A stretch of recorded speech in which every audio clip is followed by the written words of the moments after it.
Tonight we turn once again to Matthew 25.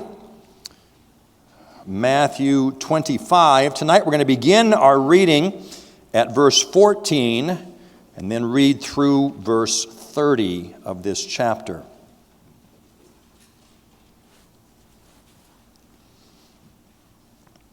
Matthew 25, beginning at verse 14. What we hear now is God's word. For it will be like a man going on a journey, who called his servants and entrusted to them his property. To one he gave 5 talents, to another 2, to another 1, to each according to his ability. Then he went away. He who had received the 5 talents went at once and traded with them, and he made 5 talents more. So also he who had the 2 talents made 2 talents more. But he who had received the 1 talent went and dug in the ground and hid his master's money. Now, after a long time, the master of those servants came and settled accounts with them. And he who had received the 5 talents came forward, bringing 5 talents more, saying, Master, you delivered to me 5 talents. Here I have made 5 talents more. His master said to him, Well done, good and faithful servant. You have been faithful over little. I will set you over much. Enter into the joy of your master. And he also, who had the 2 talents, came forward, saying, Master, you delivered to me 2 talents. Here I have made 2 talents more. His master said to him, Well done, good and faithful servant. You have been faithful over little. I will set you over much.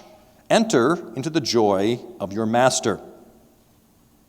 He also, who had received the 1 talent, came forward, saying, Master, I knew you to be a hard man, reaping where you did not sow, and gathering where you scattered no seed. So I was afraid, and I went and hid your talent in the ground. Here you have what is yours. But his master answered him, You wicked and slothful servant. You knew that I reap where I have not sown, and gather where I scattered no seed. Then you ought to have invested my money with the bankers, and at my coming I should have received what was my own with interest. So take the talent from him and give it to him who has 10 talents. For to everyone who has will more be given, and he will have an abundance. But from the one who has not, even what he has will be taken away. And cast the worthless servant into the outer darkness. In that place there will be weeping and gnashing of teeth. Here we end the reading of God's holy word. Well, tonight we come to the second of the 3 parables given to us in Matthew 25. These last 3 parables we are looking at in our series on the parables of the kingdom of heaven. And I'm going to begin tonight's sermon very much like I began last Sunday evening sermon with the difficulties of this text. And looking at just verses 14 through 30 tonight. I remind you that these 3 stories belong together. And in fact, the order in which Jesus tells them is important. We'll see that tonight. So remember, while we're going to focus on verses 14 through 30, the whole context is Matthew 25, and the broader context is Matthew 24. That fairly difficult text on the end times, on eschatology. Matthew 25 is something of an example of what's taught in Matthew 24. So that's the background against which these parables are told in Matthew 25.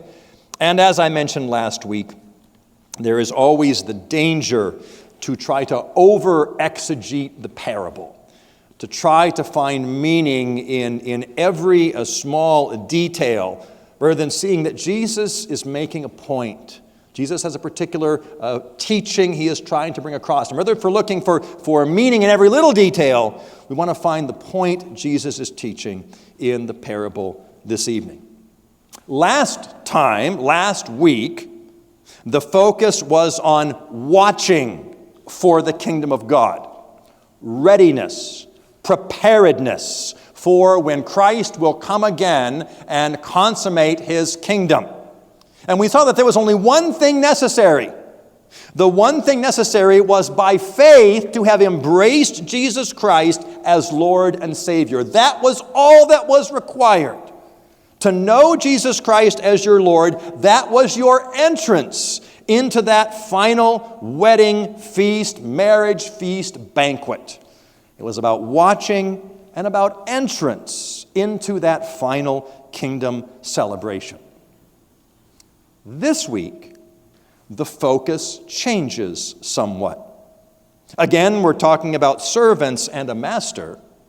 But for those who know Jesus Christ by faith, for those who have embraced him by faith, who have done that which is watchful, now in the meantime, until he does come again, how is it that we should live? What is to be the character of the Christian life? What is the character of those who know Jesus Christ, who know they belong to him, and who are longing, who are waiting for his return? What does that life look like? I remind you, as I told you last week, this is a set of parables told to his disciples. Not told to the crowd in general, but to his disciples, to instruct them how they should live and to instruct us how we should live. We read in verse 14, for, that's the connective with what came before, for it will be, what's it? It, children, is the kingdom of heaven. That's what Jesus is talking about. For the kingdom of heaven will be like a man going on a journey who called his servants and entrusted to them his property. A man, a master, going away on a journey and is going to entrust his property into his servants. And we read that to one he gave 5 talents, to another 2, to another 1, each according to his ability. Now, when Jesus says the master gave talents, children, Jesus is referring to money. Talents was a measure of money. Now, the application of that is going to be to the actual gifts and talents God gives to us. So don't let that confuse you. We're talking, the parable is about money, but the application will be to the actual things that we can do. And the money that the master gives is a lot of money. He is dividing up his property, all of his property. His estate is being given to 3 of his servants. Now, again, we're not exactly sure what these measures of money are, but best estimates are. These are huge sums of money. I think when I grew up, I heard this story, and I kind of, figured like, to one he gives, a $50 bill, and to one he gives a $20 bill, and to one he gives a $10 bill, 5 and 2 and 1. More accurately, to one he gives $5 million. To one he gives $2 million. To one he gives $1 million. He is giving a huge gift. His estate, all of his property, being given to his servants to use while he is gone. To one he gave 5 talents, to another 2, to another 1, each according to his ability. The gifts were not distributed randomly. The master knew his servants. He knew what they were capable of. And so each, according to his ability, was given a different amount. One given 5 talents, $5 million. One given 2 talents. One giving 1 talent. And each was responsible for the money he had received. He was to work with that money while the master was gone. And we see what happens. Verse 16. The master went away. Verse 16. He who received the 5 talents, obviously the most capable, most ability, he who received the 5 talents went at once and traded with others, and he made 5 talents more. We can see why the master gave him the most. He went out right away.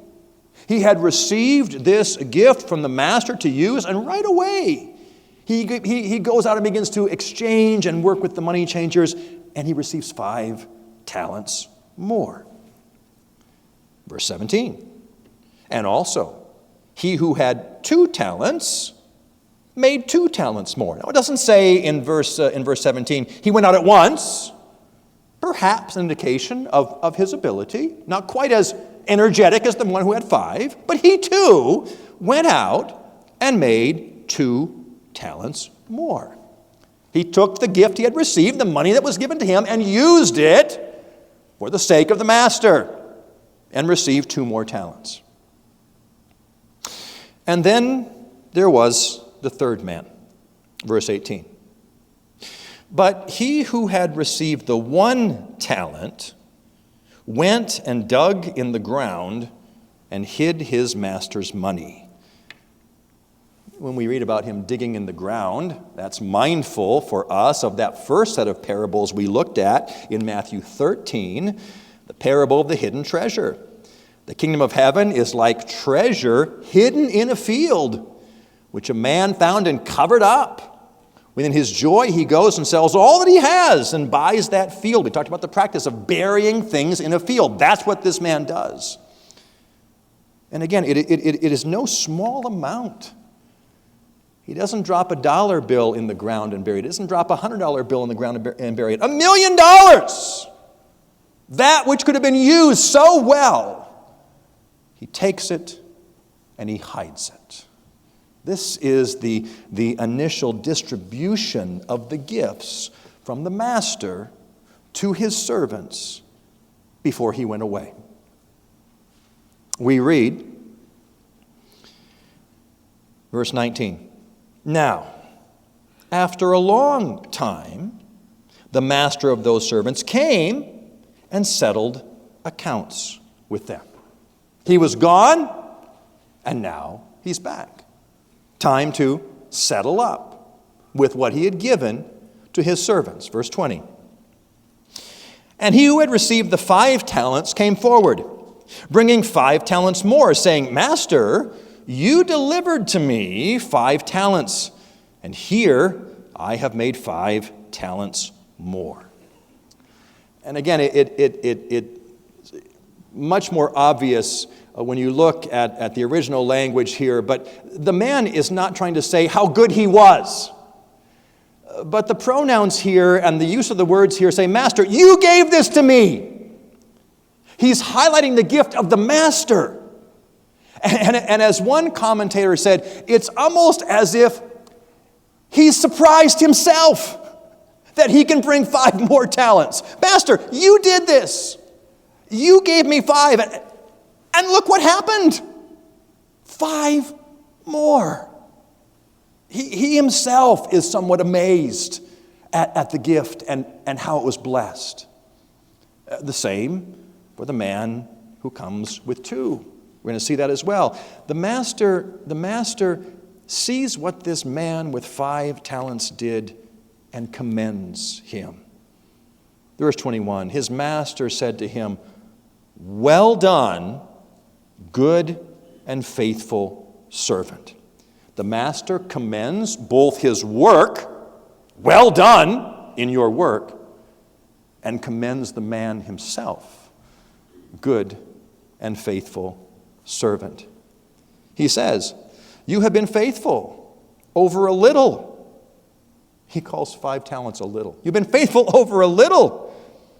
I will set you over much. He'd been faithful with what he had been given, and now he'll be able to serve even more. He says, finally, enter into the joy of your master. Enter into the joy of your master. You have served me well while I was gone. Now come and enjoy the benefits of being one of my servants. The same thing happens with the man who had two. The same result and the same commendation. Well done, good work, good and faithful servant. You've been faithful with few. I will set you over much. Enter into the joy of your master. And then the last servant. Verse 24. He also, who had received the 1 talent, came forward, saying, Master, I knew you to be a hard man, reaping where you did not sow, and gathering where you scattered no seed.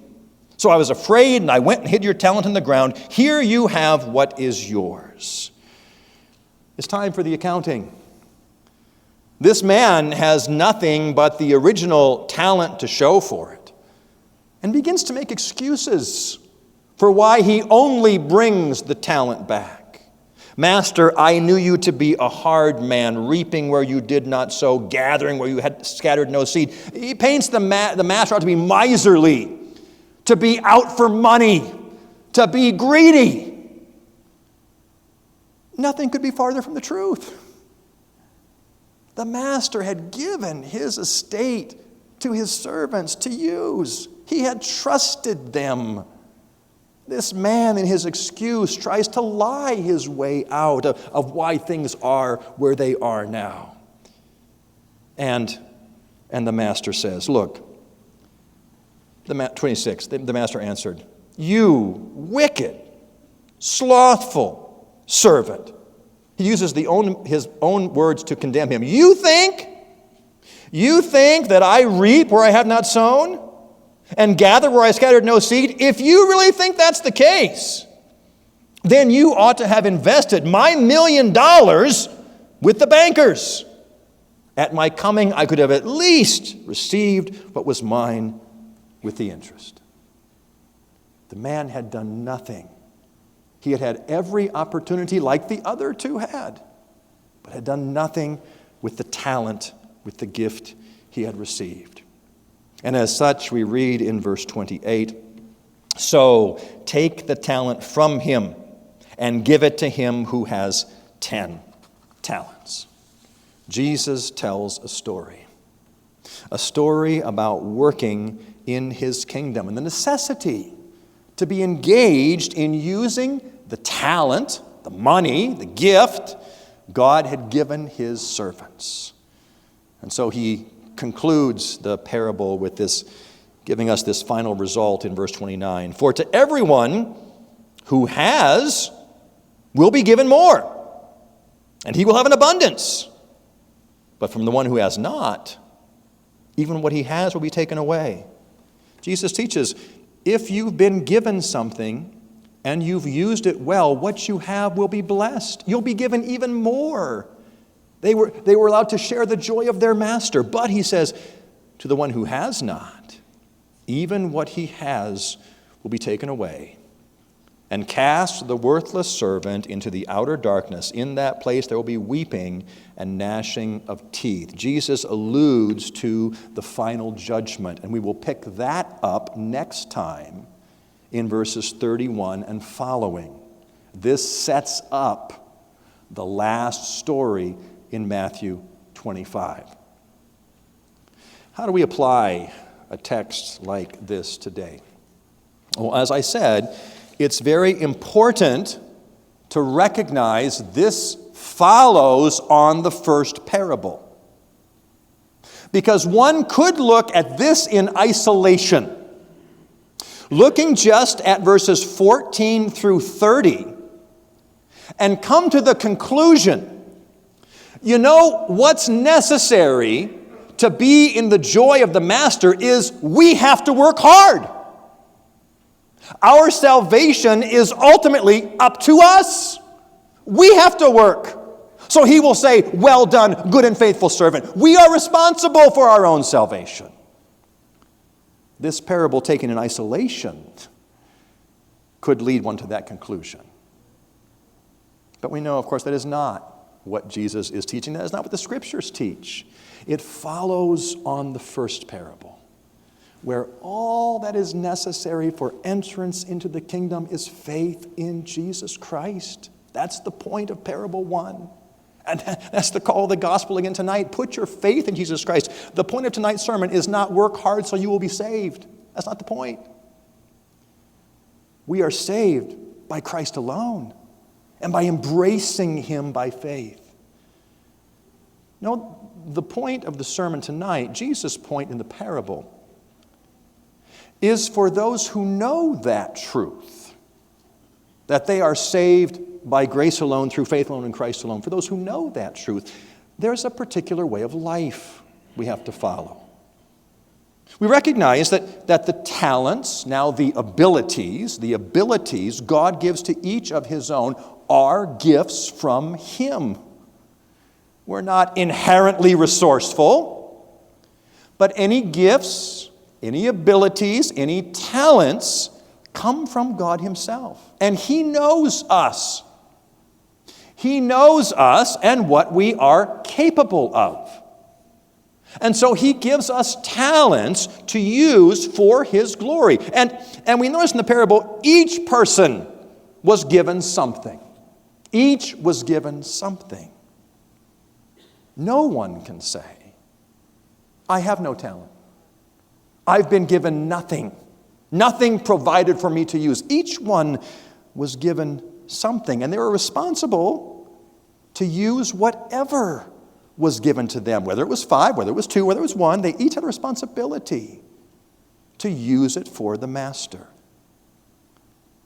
When the settlement came, the settlement and the commendation was based on what they had done with what they had, not with what they did not have. And this is what I mean. The same commendation is given to the one with 5 talents and the one with 2 talents. Exact same commendation. The master doesn't say to the one with 2 talents, look, you did fine, but why weren't you like him? Why didn't you get 5? No, each one was responsible and was commended for what they did with what they received, not with what they had not received. And those who were responsible, those who were diligent, were allowed to enter into the joy of their master.